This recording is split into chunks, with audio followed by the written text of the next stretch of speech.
So thank you so much for joining me on stage here, gentlemen. We've talked a lot about, we've been talking about a lot of different things today, all the different, components from, smart cities to building more connected communities and digitalization of energy. And I think, microgrids is one of those areas that really touches, a lot of different parts of this transformation that we're talking about. So for each of you, it'd be great to hear, a little bit about your role in microgrids and, just a little bit more about your background. Sure. Ron. Yeah, I'm Ron Pate, Senior Vice President, Operations and Technical Services for Ameren, Illinois.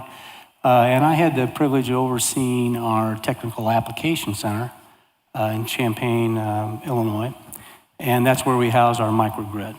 So my job during that period of time was to oversee the vision, and I think we'll get into that, of how it actually turned out a little bit later, so I won't go into great detail at this time. But to really put a microgrid in place and test what we think is going to be the utility of the future, very much part of the utility of the future. So a lot of different responsibilities. I have everything but the call centers, but that was one that really continues to take priority to make sure that we're looking to the future with the microgrid and what it's able to do for us. Excellent. And Kyle, how about you? Sure. Thanks, Christine, for having me back again this year. It's great to be here with you today. My name is Kyle Seymour. I'm President and CEO of S&C Electric Company. S&C is a 106-year-old company based in Chicago. We are 100% owned by our team members through an ESOP trust. And our specialty is equipment for switching, protection, and control for the portion of the grid from the substation to the low voltage transformer. And that area of the grid is where the action is really taking place with microgrids and distributed generation. And so for us, it's been critically important to be with it, and we have really from the beginning. And it's a strategic part of our growth plan for the future. Excellent. Yes, with microgrids, there have been a lot of conversations in the industry. It's a big buzzword right now. But there's always that question of what is the value in investing in these technologies, and where does it really make sense for utilities and other organizations to be investing in microgrids. So, Ron, from your perspective, with your Technology Application Center and the microgrid work you're doing there, what problem are you trying to solve? Why are you making these investments into microgrids? That's a great question, and one we pondered on for a while. Yeah. And we flipped that, Christine, if I may, because it wasn't a problem we were trying to solve. It was really an opportunity we were trying to gain. Yeah. And that being, again, I talked about the environment changing. The utility industry's been stagnant for 100 years. Pretty much you had generation here, and it flowed out, one-way flow to the lines, and that's the way it operated. But now it's a new world. I tell the folks all the time, it's not your father's utility any longer. Things are changing, and it's a system that has to be able to accommodate two-way flow. Mm-hmm. And we see more and more generation coming on, and we will continue to see that in the future. For how to balance that. We firmly believe that the utility will be a backbone, a conduit, if you will. So we need to figure out how we're going to play in that, and microgrids is one way to do that. As I challenged the team looking at the microgrids, there are microgrids out there serving campuses or buildings, so it wasn't anything new, but we wanted to take it a step further. And I'm not an engineer, I must profess to that. I'm not an engineer, so I simply threw it out to my team. This is what I wanted, and saw them shake their head sometimes, but we wanted a microgrid that actually served customers. So we were able to position that in an area where we can actually serve 192 residential customers and a few commercial customers within that. And we also, I told them then at the time, I wanted to do it seamlessly, so the customer would not see anything when we transitioned from the grid to the microgrid or distributed energy. And again, there were a few heads to shake. We partnered with S&C to come up with a very excellent solution in a very short time frame, within 9 months. And again, the reason we do that, because it's going to be a challenge for the utility. How do we balance that load? How do we continue to provide the reliability our customers expect? And also a driving force is our customers' expectations. It wasn't very many years ago where if you'd have a storm come through and you were out for 4 or 5 days, that was kind of the way it was, and people worried about what was in the refrigerator or their freezer. Now they worry about how they're going to conduct business, how they're going to get their phones charged, how they're Yeah. going to get their iPads working for things they have to do. And it becomes a real challenge. And it's not 4 or 5 days anymore, it's 4 or 5 minutes. And social media is buzzed up, when are you going to get this back on? So we saw it, again, as a real opportunity to get out in front, to figure out some of the things that are going to be hitting us head on. And really, we're at the cusp of that right now to get ahead and learn from it. I mean, I think that's really interesting what you bring up around the customer perspective and how quickly they expect things to come back online and how that that time pressure is really changing. Oh, absolutely. Again, I think social media certainly drives that, but the expectations, we're not measured against how we did last year. We're measured as a utility against what others are providing, other services. So folks don't understand what's behind keeping a utility system up like that and keeping the backbone going. Many calls into the call center will say, I'm out of power, will you flip my switch back on? Thinking you can operate it right there.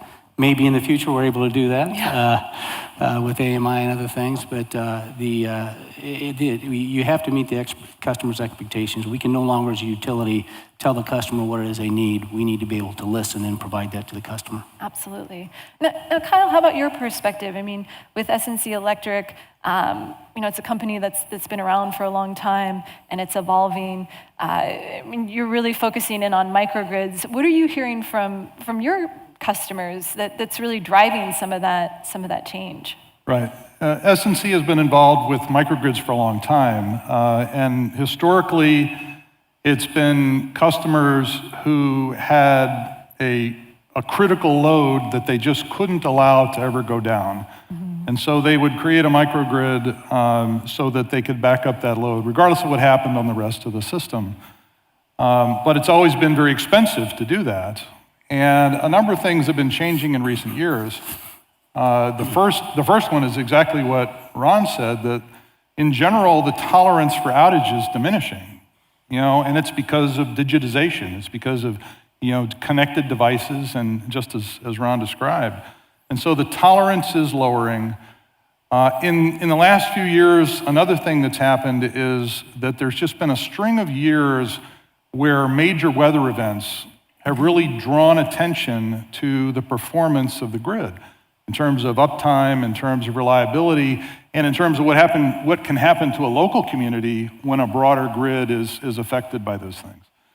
And then the third thing that's happened is that the cost of small-scale generation has been dropping. Mm-hmm. And whether it's from renewables or whether it's from natural gas, the ability to generate in an economical way in small batches has been improving over the last 10 years or so.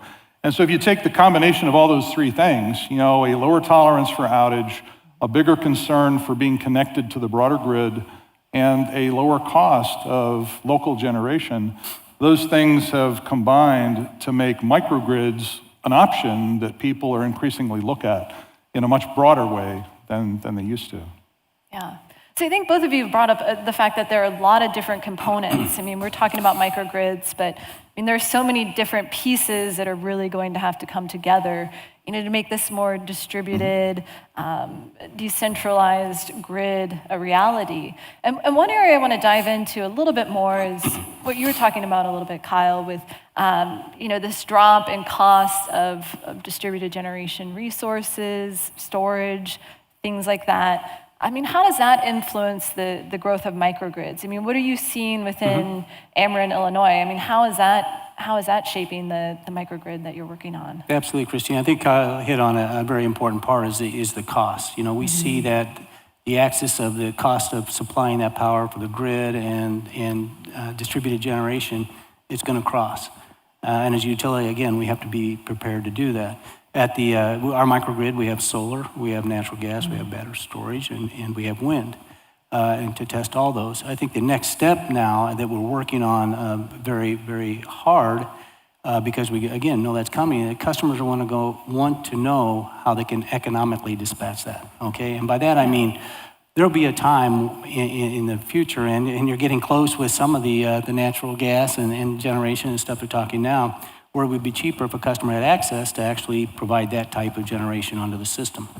we're working to be able to automatically detect that through price, the pricing of that certain commodity, opposed to what it is on the grid, do the comparison, and then transparently start that, transform into that different generation so you can balance that.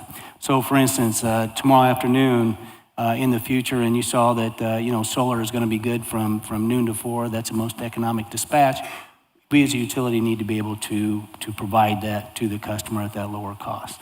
Now, it sounds easy. It's very complicated to do. There's a lot of things, even from the legislative and regulatory side, that have to figure out how to do that efficiently, to make sure that we're protecting our customers as well as our shareholders. But that's the future. That's where we're headed, and that's one of the test cases that we're working on right now. Okay. I think there's a second side to that, if I could mention, and that's the reliability of our own system. When you talk about economics, we were able to actually apply this to our own facilities in a place called Thebes. It's a substation we have in southern Illinois. It runs through the Shawnee Forest. It's been on the worst performing circuits for the last 3 years. We've replaced poles. We've done different things to try to increase the reliability, but it's just a very difficult area to get to. So we put a 1 megawatt battery storage in that substation, and we put that in place in December. It was used and useful in December and operating. And now we're working on automatically being able to transfer that. It's a manual transfer right now, so customers will see an outage for a short period of time until we get somebody there. We're hopefully within the next month or 2 months at the most, that we'll be able to automatically throw that over. So there's the economics on that side that allows us, instead of spending millions and millions of dollars on investing to upgrade that for a few customers, we're able to do something like that and be more efficient as well. Yeah, so that reliability piece is huge. Now, Kyle, what are you seeing in terms of, more broadly looking across the industry, around, energy storage, distributed energy resources more broadly? How are people bringing that into, kind of this microgrid conversation and really making it one that, it makes sense to make those investments? Sure. It's, everywhere we go, we talk to customers, they would like to have more reliable, more resilient power. Yeah. And if you ask them, would you be interested in a microgrid? The answer is almost always sure. Until you start talking about the economics of putting one in, and because there's powerful economics to the broad pool of energy that is available through the main grid. And so that's always been a barrier, but there are places all over the place today, such as in real-time pricing markets where you got a lot of volatility in pricing, or on island nations where you're limited in your sources.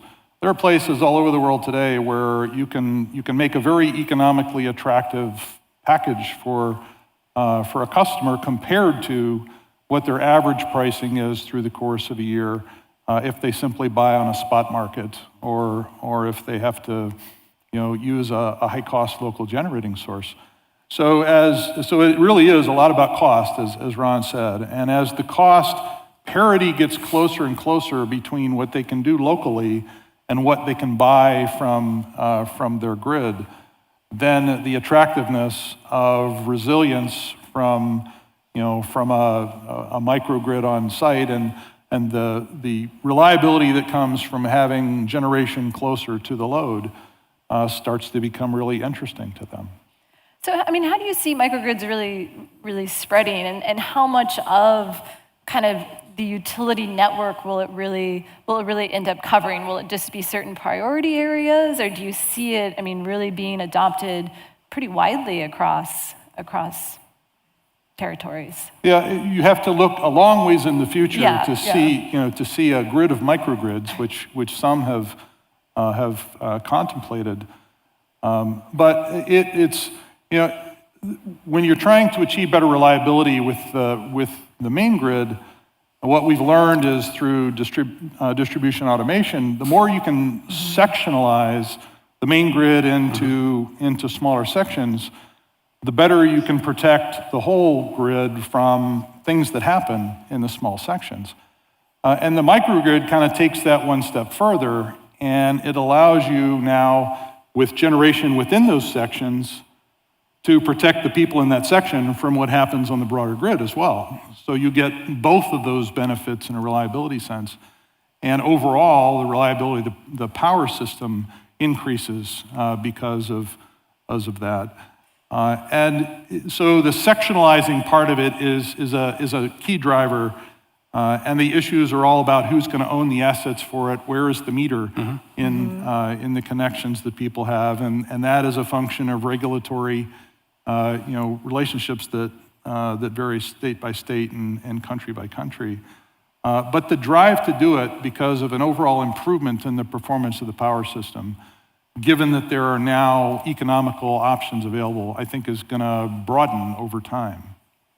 Kyle, if I can add to that too, I think we talk about the price gap there. I think the desire to have renewables, the environment is driving that much quicker than it has in the past too. I don't know if you're seeing that as well, but there's a desire out there to have renewable energy and finding customers may be willing to pay a few more cents to have something like that as well. So. Well, that's absolutely right. And everywhere we go, it's more in some areas than in others, but the drive for a lower carbon footprint is a compelling drive that it's taking place out there. And the fact that there are now renewable options that are within reach of the economics of the alternatives is a pretty powerful driver. Yeah. No, I mean, you both have mentioned two things that I want to unpack just a little bit. One is this role of digitalization more broadly and how it's really connecting within the microgrids, sectionalizing, all those things that you mentioned.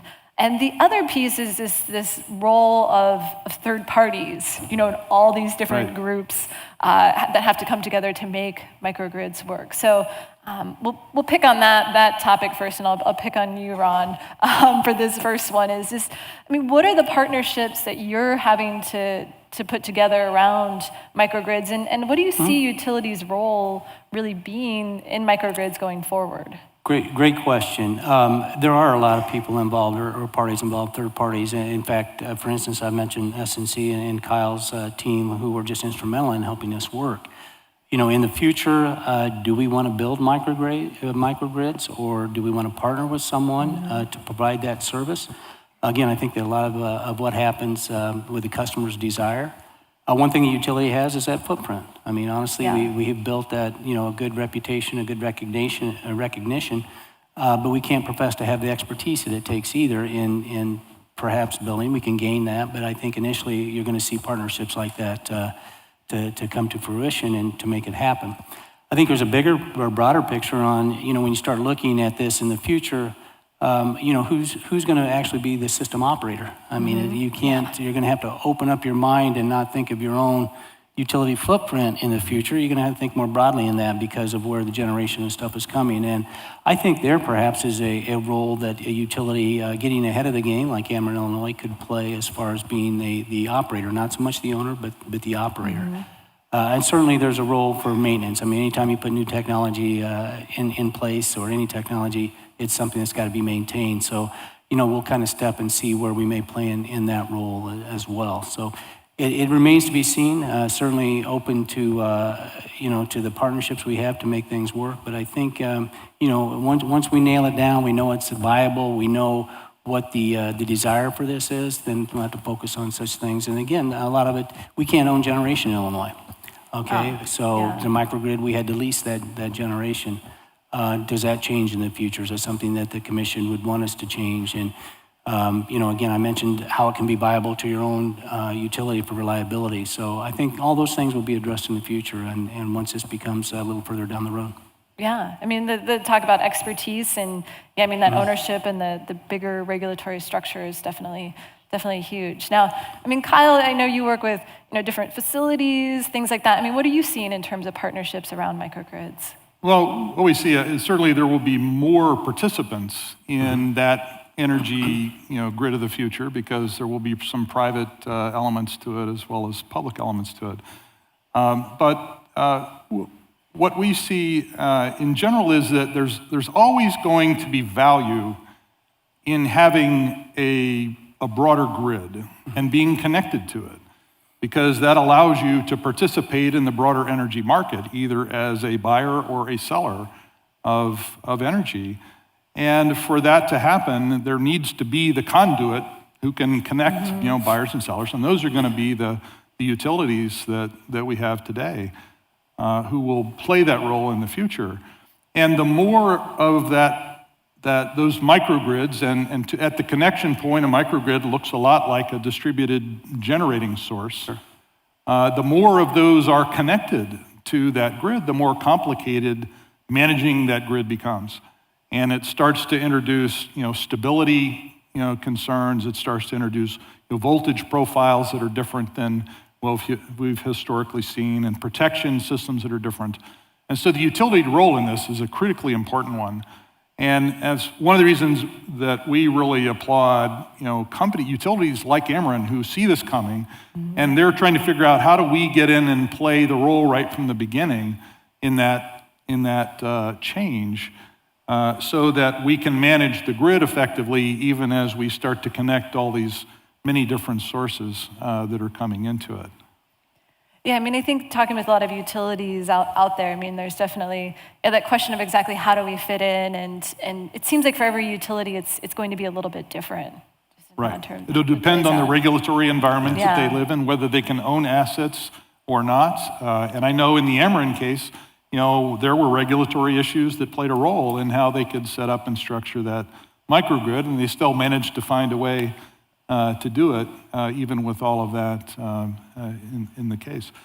Another example, I was with some folks in Ireland at the main Irish utility not that long ago, and they were they have a total load on their grid of about 5 gigawatts, and they had interconnect requests equal to 5 gigawatts from solar developers who wanted to connect at distribution voltages. And their grid is still largely a 20th century grid. It was designed for the way things used to flow, and their big concerns were, right now, we don't even have enough visibility of what's happening on our grid, to be able to see all of that new generation coming in, much less manage it and control it and maintain stability of the grid. So investing in technology to automate is a key necessary condition for making all that happen. Christian, you talk about partnerships and playoff, and Kyle had mentioned that. One of the most important partnerships you can have is with your commission, with the regulators, because at the end of the day, we have the same desire. We want to provide the customer with what they're wanting efficiently and safely. And bringing them on board, Kyle mentioned we can't own generation. We didn't try to hide anything. It was bringing out, this is what we want to try. This is what we want to try it. And luckily in Illinois, we have very forward-looking commissioners that have allowed us to work with this. Very interested. In fact, I visited the microgrid and very interested in what the next steps are and what we're going to do with it. So I think it's one, when you think of partnerships, you think of people like S&C and stuff, but I think it's the regulators that play a key role as well. Yeah, I feel like everyone's in it together. Yes, absolutely. We're trying to work through it all. Yeah, absolutely. So we have a few minutes left here. I wanted to see if we had any questions that had come in from the audience. Dylan, what do you have for us? How could blockchain be used to facilitate the distributed energy structures? I missed that. So the question around blockchain and how it can help with distributed energy and piecing that all together. Do you have any thoughts around blockchain? I can talk about a couple of things. If you get to the point in an energy market where you literally have peer-to-peer transactions for energy over the system that we described, then blockchain technology can certainly be used for transaction clearance, in that kind of a peer-to-peer marketplace for energy. And it's mostly in the transactional space where we've imagined blockchain becoming a relevant technology in our industry. Other things, though, that have come to mind for us are if you're trying to manage the security of devices, intelligent devices out on a network, one of the things that's critically important is knowing for sure that every device has the correct operating system or firmware on it, and that people aren't tampering with that.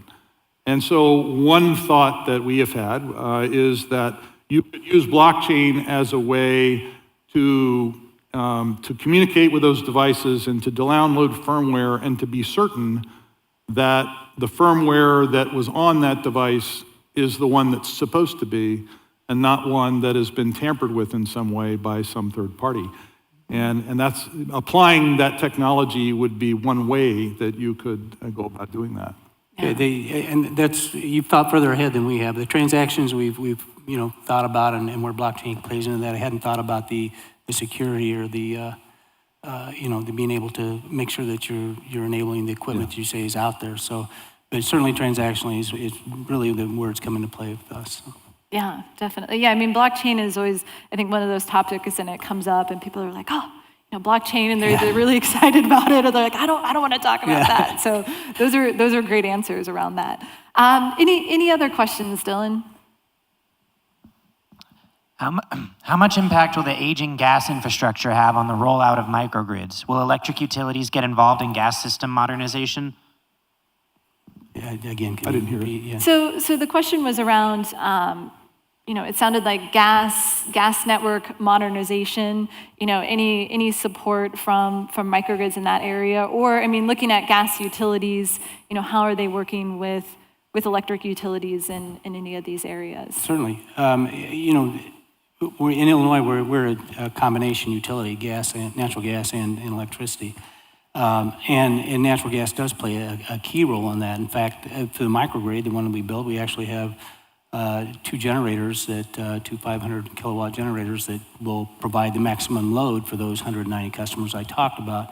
Also, when you start looking at the cost of natural gas over the past few years with fracking and such coming on board, that is a real key player. You see even industry right now, perhaps not putting microgrids in, but their backup generation they would have at a hospital or something, they're changing over from the old fuel oil or whatever they might have had onto natural gas because of the cost of that. So definitely comes into play. There's a give and take when you start talking about the gas industry. Again, that has now become a two-way conduit as well. Yeah. Coming from the used to everything go out to east, and now it's coming back, and vice versa.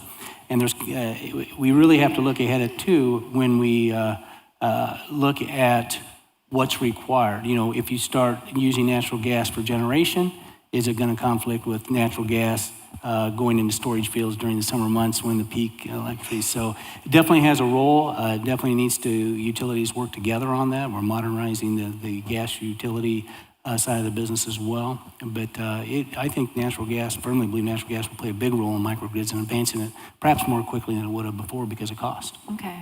Excellent. I could just add one quick comment to that.